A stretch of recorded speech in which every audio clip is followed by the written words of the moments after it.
Why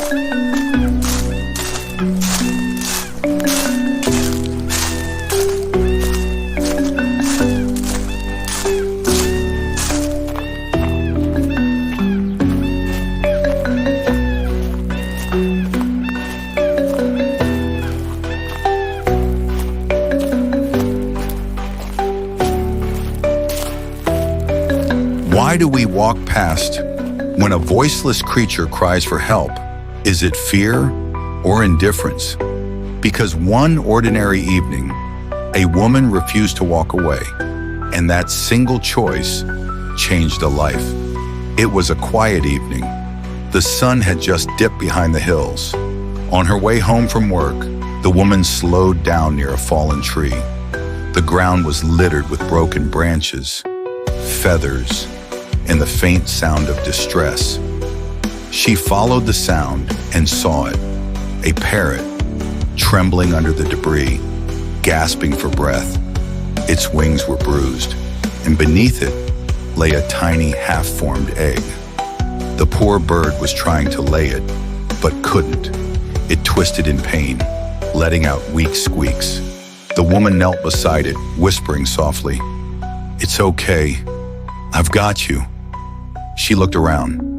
No vet nearby, no wildlife center open at this hour, but she couldn't leave it there. She wrapped the parrot gently in her scarf and hurried home, her heart pounding with fear and hope.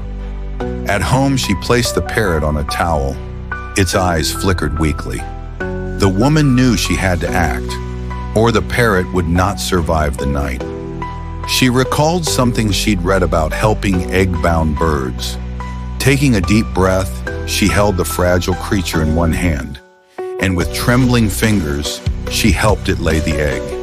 The egg was unbelievably small, no bigger than a grape. It lay in her palm, warm and delicate, but the parrot had fainted from exhaustion. The woman kept it close to a lamp for warmth and stayed awake the entire night, praying for both lives, the mother and the unborn.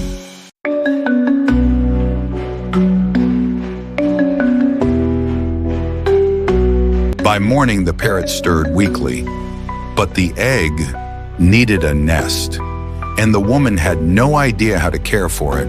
She thought fast, then placed it under a hen that was already sitting on her own eggs. The hen didn't even notice. Life had accepted a new secret. 2 long days passed. The woman checked the nest constantly. Then one evening, she noticed the tiniest crack on the parrot's egg. Excitement fluttered through her chest. She took the egg home carefully, and with the help of a tweezer, broke the shell piece by piece. Inside, something moved. A tiny, blind, featherless parrot, no bigger than her thumb. It was breathing faintly. The woman gasped, tears filling her eyes. "Welcome to the world," she whispered.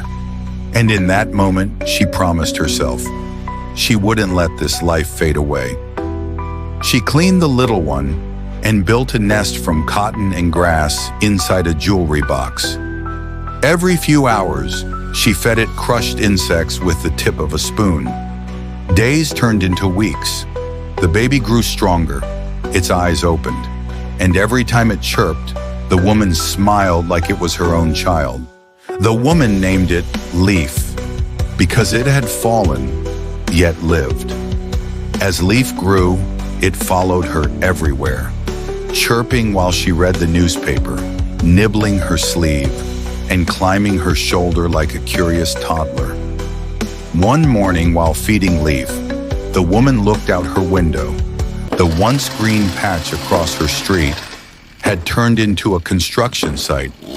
The sound of chainsaws echoed, the same sound that had probably cut down Leaf's tree that day. She froze, and the question returned. How many more leaves will fall before we notice? The woman contacted a local rescue team. Together, they began rescuing birds displaced by deforestation. She volunteered on weekends, planting saplings, setting up birdhouses. Every act was small, but it mattered. Months passed.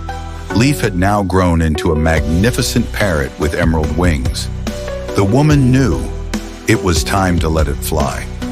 She opened the window slowly. Leaf looked back at her, hesitating, then spread its wings wide and soared into the golden sky. The woman watched until it disappeared.